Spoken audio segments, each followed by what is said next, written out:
Sabine. Bonjour à tout le monde. Voici aujourd'hui, on est euh, le jour de la fête du Saint-Sang de Bruges, la fête du sang du Christ de Bruges. Euh, alors, je ne vais pas vous dire beaucoup de choses. Je fais ce petit mot, je le fais avant la messe.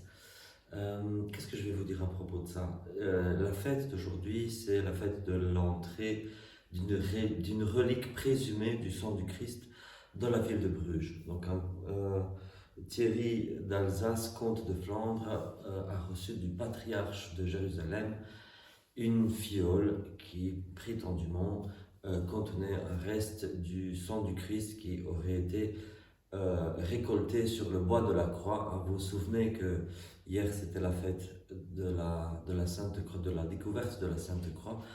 Eh bien aujourd'hui on est dans l'inertie de cette fête-là, pour ainsi dire, de sorte que on dit que voilà, on aurait pris, quand la croix du Christ a été découverte, je vous expliquais hier, on aurait pris un peu de ce sang, on aurait gratté sur le bois de la croix du sang coagulé et on aurait mis ça dans une fiole. Maintenant, ça pourrait être celui du Christ, ça pourrait être celui de n'importe quel condamné à mort qui a été crucifié sur le même pilier, n'est-ce pas?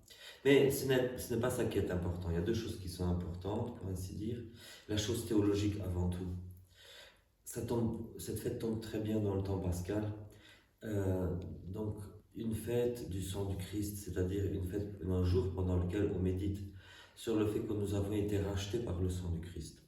Je pense que j'ai parlé déjà assez longuement en la fête de Saint-Anselme, en l'une des fêtes de Saint-Anselme, par rapport à pourquoi le Christ a dû verser son sang pour nous sur la croix. Donc je ne vais pas aujourd'hui vous bassiner la tête avec ça, euh, mais il me semble quand même important dans la théologie, dans la sotériologie, il me semble important de ne pas oublier, de ne pas négliger ce fait-là, que le sang du Christ, c'est le sang de l'Alliance. Nous lisons dans l'Ancien Testament, il est beaucoup question du sang de l'Alliance. Et cette nouvelle alliance, cette alliance définitive euh, du Nouveau Testament, le Christ l'a scellée en son sang sur la croix. Mais il y a aussi donc, ces histoires du rachat. Alors, vous savez que dans l'Ancien Testament, il y avait les sacrifices d'animaux, les sacrificatifs préguratifs, comme dit saint Athanas, les sacrifices préfiguratifs. Et dans ces sacrifices d'animaux, ce qui se passait, c'est que les sacrificateurs tuaient l'animal, mettaient l'animal sur l'autel et le cuisaient. Et sauf si c'était un holocauste, ça devait être brûlé jusqu'au bout. Si ce n'était pas un holocauste, la chair de l'animal était consommée. Si c'était un sacrifice de communion, c'était ceux qui avaient apporté le sacrifice qui devaient le consommer avec les sacrificateurs. Nous, ce que nous savons que ces sacrifices-là n'étaient pas vraiment... le but n'était que préfiguratif. Le seul et unique sacrifice, c'est celui du Christ qu'il a donné pour l'humanité tout entière, je dirais même pour la création tout entière. Et nous communions à ce sacrifice-là. C'est-à-dire que, bien sûr, quand le Christ a été descendu de la croix, on ne s'est pas mis à manger sa chair comme ça. On n'a pas mangé la viande du Christ. Mais nous mangeons le corps et nous buvons le sang du Christ sacramentellement dans la messe, dans l'Eucharistie. Et c'est le but de l'Eucharistie, c'est l'un des buts de l'Eucharistie en fait. C'est le fait de consommer en Église le sacrifice de la croix. Une chose que je vais encore dire, par laquelle je vais terminer, c'est la communion sur les deux espèces. Je suis vraiment désolé que dans les églises qui dépendent du pape de Rome, on ait aboli la communion au calice. Le tout n'est pas... Comment je vais dire? Bien sûr que le Christ est tout entier dans la plus petite mie. Et c'est pas ça la question. En fait, on s'est posé la mauvaise question. Euh, certaines personnes se sont dit, ah bah si le Christ est tout entier dans la plus petite mie, bah alors à quoi bon de communier également au calice? Il suffit de prendre l'hostie et puis ça suffit.